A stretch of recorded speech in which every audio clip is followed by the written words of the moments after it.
bi funtzio hauen eremua eta ibiltartea definitzeko gogoratu behar dugu. Zer esan nahi duen? Simbolo honek eta honek. Honek esan nahi du puntu hori eremua edo ibiltarte hortakoa dela. Eta hau ez dela sartzen eremu horretan. Ez dela ibiltarte hortakoa. Hori jakinda, goazen ikustea, honen, funtzio honen eremua. Ixar, ezkerretik eskubira, non hasten da?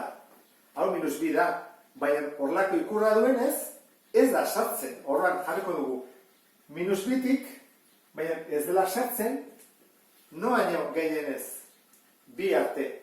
Eta bi sartzen da, bai ikusi puntua. Ordan da, -btik, bira, baina bi sartzen da. Ibiltartea. Zein da bere baliorik txikiena -b? Eta sartzen da, bai, hortik pase egiten da.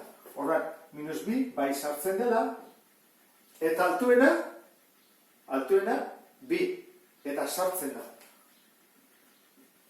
Horran, hemen, bi muturak sartzen dira, bai -b, eta bai bi. Beko funtzioa.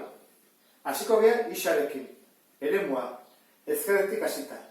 Bajuena zen da, -lau. Sartzen da, bai. Horran, -lau, sartzen da. Jarretzen dugu, eta -bat arte. Baina -bat ez da sartzen, ikusi, ikurra du.